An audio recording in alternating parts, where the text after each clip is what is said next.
And welcome back to part 2 of our discussion of Elon and Twitter. I have to admit, though, this episode is about a lot more than that. We go a lot of places, including environmentalism, plant-based bacon, diet, activist investing, two-party politics, colonizing Mars, student loan debt. So just know, as you settle in for this episode, that it is not just Elon and Twitter, it's a whole lot more. And thanks for listening to our show, Hells and the Hippie. Check out more information on the website at www.renegadequest.com. Now, let's get into it. Hells and the Hippie, episode 4.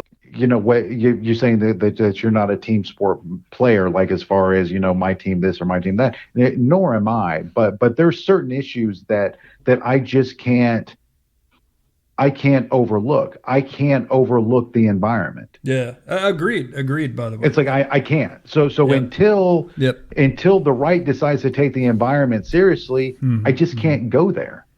I do think it's one of the I mean, we have to have it. You know what I mean? It's not a negotiable thing. And if we just have to have a healthy environment, and if we keep pushing it down the road, I mean, our people who live generations past us are going to suffer, because the earth is not going to be a pleasant place to be. We're already suffering now, River. It's like true. It's like you realize that we can't eat, and you know, the same quantities of seafood coming out of the Gulf that we could 10, 15 years ago. Yeah, that's true. Because we've allowed these companies to use the ocean as a dump. Just a dump. That's right. You know, and I will go back to this. When you got kind of fired up, and I will go back to this. We should research this and find out who's right, because this is my hill. The idea of the most environmentally, not people, but the individual, the most environmentally sane and sound choice you can make with a car is to buy a used car, so you don't create any new demand for anything. And then you keep repairing that car for at least 250,000 miles. I really do. I'll die on that hill. I think that is more environmentally oriented than buying something that's battery powered with the inherent issues of that. So that, since we're getting toward the environment, I definitely, you know what, River? I'll stick with that one. That's what I think. How about this? I'm going to go ahead and give you that argument. That's what I'm going to say that. I'm going to say that you can, but you know what? I'm going to do you one better. Yeah. Get a good pair of tennis shoes and just walk your ass around. Okay, I'm going to go. Look, but that's not practical. You know what, River? That's not practical. Get a bicycle. Listen, I barely wear shoes. I don't really wear shoes. Okay, but the point basically being is we can always strip it down. But the question is that even practical? Yes, I'm stripping it to the middle. This is the middle. You're saying that it's practical, but is that practical to the American consumer? Is that what we want? Okay, it may not be what we want. And what I'm saying is an 8-year-old car that we pay $10K for at the most and we repair till the end of time. That's not what we want, because that's not nice, but that's how a practical middle-class American can go to work and pick up their kids from soccer and do all those things. It is extremely practical. Oh. You can't say buy some shoes, because I said, buy a Nissan Sentra instead of a Model S. It's very interesting to have the hippie and the libertarian trying to push their social values on everybody else. That's rich. We're discussing environmentalism. We're discussing. No, but would you push environmentalism on corporations if you could? I bet you would. I absolutely would. Right. So why are you yelling at me for doing the same thing? Because you're not being practical. You're being. Wait, how is a used car not practical? That's all I'm saying. Because we don't want that. Who cares what we want? We want to be rich, and we want to be rappers, and we want to destroy the earth with our stupidity. Who cares what we want? I mean, we want to be good stewards of what we have. Hopefully, that's what we want. Look, there's idealism, there's practicality, and then there's reality. It's like, and I get it. You're being idealistic, and I appreciate you for doing that. but that's not what America is. And while you may be right, okay, while you may be right, Yeah. as far as the U card, I'm not going to take that away from you. You can have the argument. Sure. You can have it. That's not what we're about. What are we about? What do you mean? What do you mean? So are we about luxury? Are we about excess? Or like, what about the used car thing are we not about? Like just what we want, I'm guessing? I think that for now you could be correct in what you're saying, but I think longer term you have to have companies that are pushing the envelope as far as innovating green technology that are going to force other companies to push the envelope regarding technology in order to achieve the ultimate goal of having green energy being the dominant energy source when it comes to wind, solar power, and or otherwise. Entirely agree. Yes. So it's like, again, it's like, is doing that good? Yes. Okay. Is probably going vegan also good? Yes. Yeah. Now this is where I will die on my hill. I've done that before. I will not give up cow or pig. Right. I will not do it. I don't care. I think it's interesting. Like that's, and I don't judge at all. I was vegetarian for 17 years. I no longer am. So I'm not judging at all, but like, you're an animal rights activist, but you still eat what you want to eat. I think that's very interesting. I'm not judging that, by the way. I just think it's an interesting statement for sure. What is it? Is it hypocritical as all hell? Yes. Am I comfortable admitting that? Yes. Do I like bacon? Yes. Do I like things that they try to lie to me and say it's plant-based bacon when it's impould because there's only one bacon? Am I offended by such? Yes. But do I believe that would I be willing to pay more? That was my question. Yeah. Would I be willing to pay more for bacon, knowing that pig had a pretty kick-ass life? Yes. Yeah, I'll pay more for the pig that had a kick-ass life. There you go. I'll pay more for that. Good. Because I think that if the pig had a kick-ass life, then the bacon will probably taste better. Well, I was about to say, I bet it does taste better. I haven't had bacon in decades, but what I'm saying is, if you like those things, are you willing to pay more, have a premium to have humanely raised, beef or whatever? And so 100%. That's, that is more enlightened than most people. Because in effect, I'm already doing that. And I'll give you an example. Okay.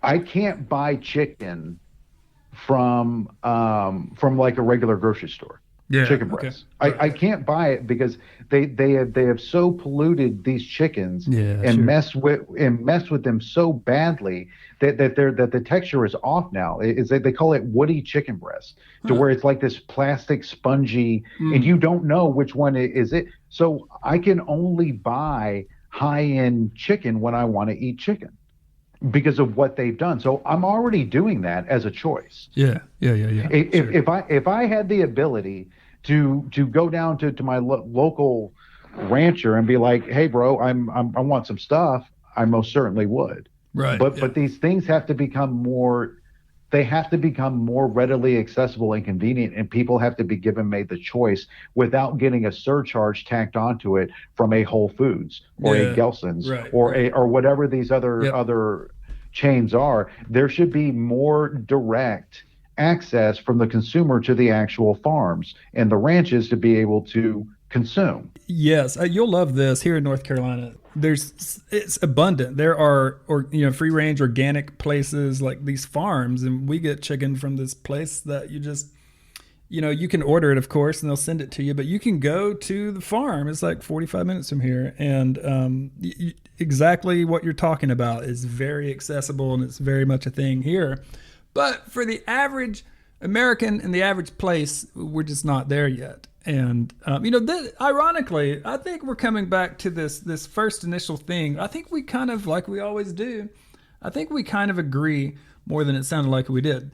Think about it this way: the Tesla thing. I valued, in that very first thing, I gave 3 things, and the last thing was technological innovation divorced of humanistic ideals. Right? I don't like that, but I like Tesla, and you're saying the practicality of the used car might be practical, but it's not what people want. And I totally agree. I understand that. And it's not the future. Not the future, right? It's not the future. So what I like about Tesla is, you're right. It's imagine our world 50 years from now, right? We have to have what you're talking about. We have to have that stuff. So in the meantime, and here's where we merge the two things together. In the meantime, if ridiculous consumer things like the Model S that cost $120,000, if that's what it takes to get people to have fun and to embrace these things, and if that money can fund some of the innovation that's moving this stuff forward, I kind of see it like that. I'm okay with it. But socially, back to that very first thing, I think there's some people who like Tesla just because the cars are badass and they could care less about any of the other things we've been talking about. And you also have people that and again, you're completely, some yes, but again, you're going back and you're negating the conscientious consumer who's trying to make an effort to change the environment and change what's going on. Them not going to a gas station, that's a good thing. Well, you tell me. I mean, do you think that the average Tesla owner is fairly environmentally minded? Would you think that's a safe assumption? Can you buy a faster, more luxurious vehicle at some of these price points? Absolutely. Yeah, I gotcha. Can you buy a Porsche? Sure. You can buy a lot of things. And in a lot of ways, a Tesla is not exactly convenient from the standpoint to where you can go ahead and jump up into an Escalade and be able to roll out for several thousand miles. And stopping only 15 minutes to fill up at a time. You can't do that with a Tesla. So it to me, there is an aspect of it that is very social, as far as bettering the world, or at least, let's put it like this, not continuing to be a burden on the environment. Well, in a lot of ways, I continue to bet on Elon. I wish he would not get distracted, but it's like I'm not one of those people that's going to sit there and scream and yell that I want it both ways. Yeah, it's that's not the way it works. Yeah, that's my last question. Really, I think is like, you already said earlier, like, do you hope Elon, buys Twitter, or would you prefer him just stay focused on the prize? I prefer that he stays focused on the prize, but but at the same time, look, he's allowed to do what he wants. He's not He's not taking Tesla money and buying this. Tesla is not buying Twitter. Elon is. That's pretty remarkable. That's remarkable. There's no doubt. So it's like, if he wants to do it, it's like, go on, man. It's free country. Do what you want to do. Yeah. Okay, so here's an interesting thing. Do you generally have a problem with activist investors at all? Because think of it, I've seen some people voice this concern. Like, regardless of if they agree or disagree, they have a little bit of a problem with the world's richest person being able to buy a company and kind of impose their vision of how they think it should be. Like, even if they agree with that vision, they still kind of have a problem with the activist investor. What's your take on that? Well, it's like companies like Bain Capital have been kind of people have been tricked into believing that they're that, and the only thing that they do is they go in there, strip the company down, strip it for parts, and sell it. Right? Yeah. Right. It's like there's a difference between it being an activist and a corporate raider. Sure. So there's a difference in those things. But when you're looking at it, it's like these people that are critical of, I think it has more to do with them just being critical of wealth in general. Yeah. And it's like, I don't have a problem with wealthy and successful people. Me neither. It's like, I think that's great. I think it's amazing. Yeah. Especially especially individuals that were able to create them wells themselves instead of it being handed down in a trust fund. It's like there's a level of difference there from that standpoint. I think that again, that's another problem on the left. It's almost the same problem on the right. To where on the left you have individuals that purport to hate wealth and hate the rich, right? Yeah, that's the thing. Oh, the rich, gritty people. Yeah. And then you have the ones on the left, the ones on the right that are so willing to carry the water for the rich people that don't give a shit about them. So it's like, again, this dichotomy that exists there is it's so mind blowing that, look, it's like, just live your life, man. Just live your life. If you don't want to use Twitter, don't use Don't Twitter. use it. Don't use But it. these same people that are sitting there babbling about that are still using Facebook, a product that was Oh man. Oh that man. Zuckerberg literally stole from somebody else Yeah, and that's made it right. his own. That's right. It's like just shut the fuck up. Yeah. I'm tired of it. I'm Yeah. just tired of the left. I'm so tired of it. Tired of it. Yeah, a couple of years ago, it seems like the right was really the ones invoking some angst all over the land, and I agree that far left and the left is kind of a. Oh, okay. Let's get started on the right. Let's do it. It's like, and these idiots over there that believe in smaller government, but they want to manage somebody's vagina. They believe in small. Yeah, right. They believe in smaller government, right? Yeah. And less spending, but they're the ones who pass the corporate tax break. They're the ones who open the floodgates on all the stimulus money and all the PPP. That was all. Man. That was all right. That was all them. The hypocrisy that exists on both sides. It's just like, that's why if there's ever been a time for a third party to step up and make it happen, right now. It is now. Right now. That's right. That's exactly right. Like a third party with legitimate power and backing and ability to compete. Yes. So third party, it is time, and we don't have one though, right? I mean, we have, the swing vote is a very, narrow thing. So I agree with you, but I'm kind of pessimistic that anything is going to appear and gain traction anytime soon, unfortunately. It only takes one voice. It only takes one individual to step up and gain traction. It comes back to one person, one individual that's willing to step out there and be that voice. Well, we got to find him or her. We got to find that person. Wherever they are.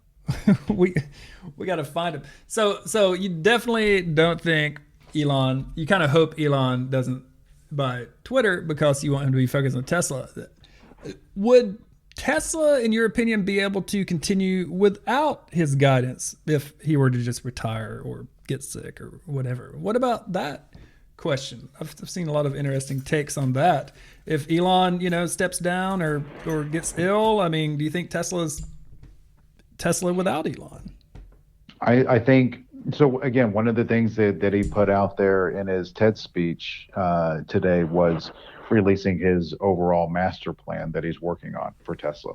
So he's going to go ahead and most likely blueprint out the next 100 years for Tesla. Yeah, what do you think about Mars? What do you think about his idea that we're going to be on Mars pretty soon? That's one of the most fascinating things to me that he's really been pushing. He really seems to believe it. Is that like a total separate SpaceX? You're not that into that? Or do you have thoughts on that too? I think that's more societal.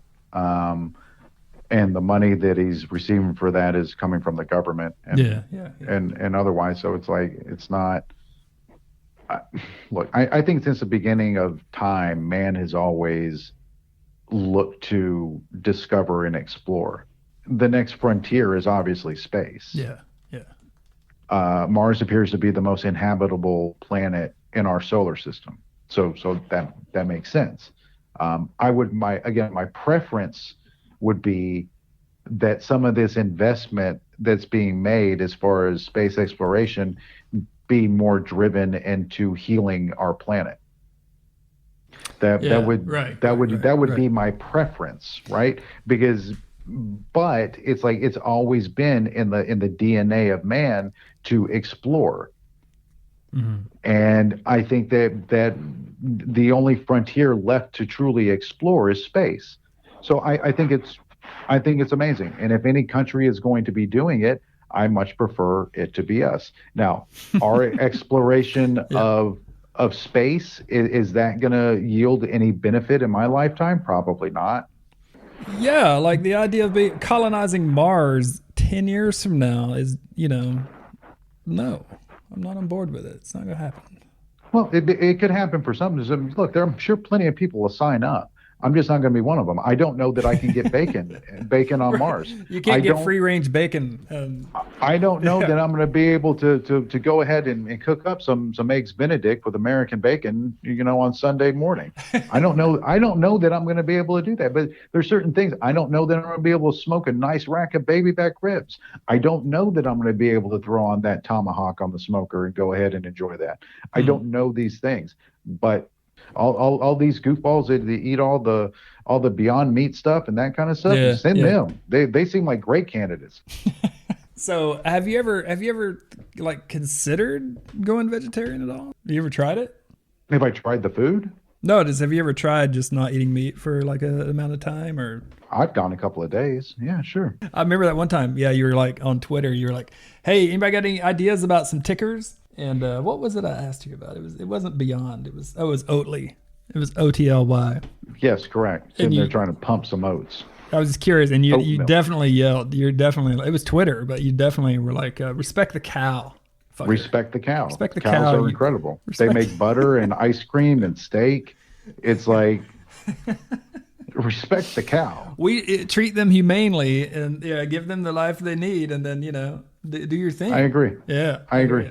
I hear it. Well, this person here says, think of all the good Elon could do with his $50 billion instead of buy Twitter.